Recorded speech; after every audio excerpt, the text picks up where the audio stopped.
All right, so first thing I wanted to talk about is that music makes you feel things. Have y'all ever experienced that? Yeah. If you hear a really sad song, it kind of makes you a little bit sad, a little bit mellow. If you hear a song that's like really awesome, then it gets you kind of excited. Music does that to you. So when you go see a symphony or an orchestra, you're going to hear a lot of different kinds of music, and the goal of the composer is to make you feel things. There was one composer once that made a song that was so chaotic, and it sounded kind of angry. And you know what happened in the audience? People started fighting with each other because it made them feel really aggressive and angry and irritated, and people started fighting in the audience. Music does that to you. Sometimes music can even make you cry because you feel just really overjoyed by happiness or really sad. Yes? When there's wild music, I do like this. Yeah, music makes you feel things, so that's awesome. All right, so we're going to talk about some vocabulary, and I'm going to take my shoes off because I'm going to be walking around you in a little bit, showing you things. So there's two periods in this cycle that we're going to cover. The first period is called the Baroque period. During the Baroque period, it was really popular for composers to make music that sounded very flowery. So you had a lot of really light sounding music, a lot of violins, not a whole lot of boom, boom, boom drums, but a lot of like, have you ever seen calligraphy written down? You know what that is? It's where like the pen just makes curls and swirls. Well, the Baroque period is like calligraphy in the air with the notes. It's very flowery. And in the classical period, the music is kind of more like structured like this, where it's not real emotional, but a lot of technique. Like how fast can we play this, and how complicated can you make the sound and the music.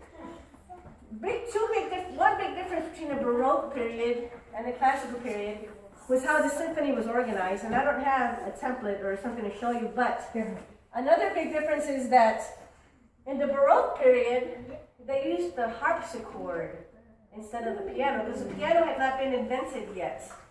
They used the harpsichord, which looks a lot like the piano, but it doesn't sound like a piano. Has anyone ever heard of a harpsichord? Yeah. And a harpsichord doesn't have a lot of low notes, it has a lot of high notes, and you play it just like you play a piano, but it really doesn't sound like a piano. But you can kind of imagine, like in the Baroque period, when the composers were trying to make music sound very flowery, they used a lot of harpsichord, because the harpsichord plays a lot of light-sounding high notes.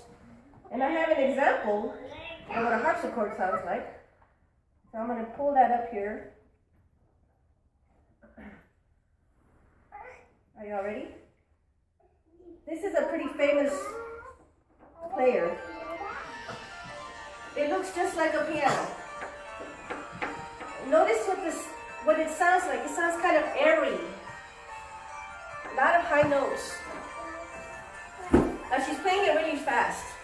Not all the time when you hear a harpsichord is it going to sound like that. Sometimes it plays slow. I heard one of those before. But do you hear all the high notes? There's not a lot of low notes in it. It does, and it looks like a piano. It does. All right? So that's a harpsichord. And we all know what a piano sounds like. The two big differences between a harpsichord and a piano is whereas a piano uses a hammer to hit the string. Boom. Can we play a couple of notes on the piano? Okay, so play like one, different notes. Okay, so whenever Cameron hits a key, there's kind of like a hammer that comes down inside the piano that hits the string. And because of that, in today's orchestra, the piano is considered percussion because it hits the string, just like when you hit a drum. Now a harpsichord, the way a harpsichord works is it plucks. When we were watching that woman play the harpsichord, it looked like she was playing the piano, but inside the piano, there's plucking action going on. That's what gave it a different sound. And that's why the harpsichord is considered a stringed instrument. Just like in the violin, when you hear a violin playing and they can pluck the violin sometimes. Harpsichord is considered a string instrument. That's kind of cool to know. Okay, so what is an orchestra? Can anyone take a guess? What is an orchestra? A group of people playing music. It is. Now, what's the difference between a rock band and an orchestra? Because a rock band is a group of people playing music too. I know, but it's more like, actually like, more like a robot kind. Like a robot? Like a robot action. Okay, that's a good guess. Truman. Orchestra plays classical music, rock plays rock, country, those kinds of Yeah. Now, I would challenge that definition because I know rock bands that can play classical music with their guitars and their drums very easily. Who else wants to guess? Rock is much better. Okay. No, it's not. Yeah, it is. Ashley, No, it's so what I'm asking is, what is an orchestra? Ashley. An orchestra is kind of like they're usually like a bigger group than a Okay, band. that's true. An orchestra usually has at And least they 20. come to a different kind of stage. That's true. Different stage. It's more. They use violin. Yes. Stuff more often. That's right. So in an orchestra, we're talking about a certain kind of groups of instruments. You won't find an electric guitar in an orchestra, right? You won't find you won't find a saxophone in an orchestra.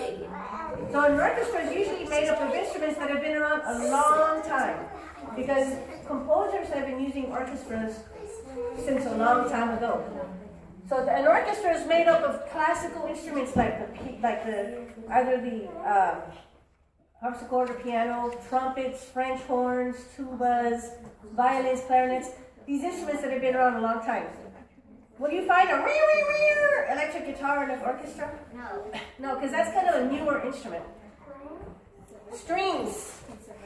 So can someone give me an example of a stringed instrument? Jordan. Violin. Violin? Good. Cello. Cello? A stringed instrument. There's different sizes of instruments that look like violins. A guitar is a stringed instrument, but it doesn't normally, it's not in an orchestra. That's a good guess, though. Viola. What violas? What about the bass? Where people stand up and they have a huge violin-looking instrument. Miss Nancy plays the bass. I couldn't remember. A violin, good. So, okay, so that's strings. Anything you can kind of run a thing through and make the sound or pluck it. That's a stringed instrument. Yes, Caleb. There's like two kinds of basses. There's a rock bass and there's Yeah. I like. Yeah, good. So those are strings. Woodwinds. Can anyone give me an okay? First of all, let's talk about what is a woodwind instrument. Truman. Okay, I know. Like a clarinet, I've tried to play one, and it has right by the mouthpiece to make the sound. It has like a little wooden piece, and you make it vibrate with your tongue, and it goes like that, and it makes the sound. Yeah, that's called a reed. It's called a reed, and it's typically made from bamboo. And there's different kinds of reeds. So a clarinet uses one kind of reed, and an oboe uses a different kind of reed. Yes, Caleb? An example. A flute. Now, think about this. Here's a trick question. A flute is considered a woodwind instrument, but it doesn't have a reed in it. But it's still considered a woodwind. And a woodwind is made of brass, just like a saxophone is. But I never really understood why a flute is considered a woodwind instrument. But it is. But that could be. Traditionally, maybe a flute had a reed at one point. Yes, Samantha. That would be nice. Violin. Maybe we can kind of coordinate. We could have an instrument petting zoo. Right? Not a petting zoo, an instrument playing. Okay, so that's a woodwind. Percussion. Percussion is anything you bang. You can bang, bang, bang. Oh, timpani. Have you guys ever seen a timpani drum? It's like a big kettle, and it's wide and boom, Like a barrel. boom. Sounds just like that. Is it like a barrel? I like a barrel, yeah. But you know what? You know what else? A triangle that you kind of hit. That's considered percussion. So is a xylophone when you hit with the mallets. That's considered percussion. Piano. What about those things that the Piano. I have a piano at my house. Yes. So piano is considered percussion. Why? Because it has the hammer things. Because it has a hammer that hits the chord. And then brass. What is brass? Someone tell me what brass is. It's a type of metal. It's a type of metal. So most instruments that are made of metal, except for flute, is considered brass. Someone give me an example of a brass instrument. Trumpet. A trumpet. French horn. French horn. Trombone. Tuba. Baritone. Tuba. Okay, that's awesome. And a lot of times brass instruments they can play the really low notes. Although you know what else is a brass instrument that doesn't play a whole lot of low notes is a trumpet. But that's also considered a brass instrument. Alright, now the symphony. Orchestra versus a symphony. What's the difference between it? We talked about an orchestra is made of instruments that have been around for a really long time, since way back. So what do you think a symphony is? All instruments. All instruments. A guitar, you could find a guitar in a symphony. Do you guys know there's some current bands out there that take classical music instruments and put electric guitar in it and bass guitar in it. You can consider that a symphony. It includes the older instruments, but you can also find newer, more recently created instruments like saxophone. That's a symphony. Guitars. Any of the newer instruments. So that's the difference between an orchestra and a symphony. An orchestra is more traditional, has more traditional instruments. All right, so we're going to talk about these here. Violins. What category do violins fit in here? Strings.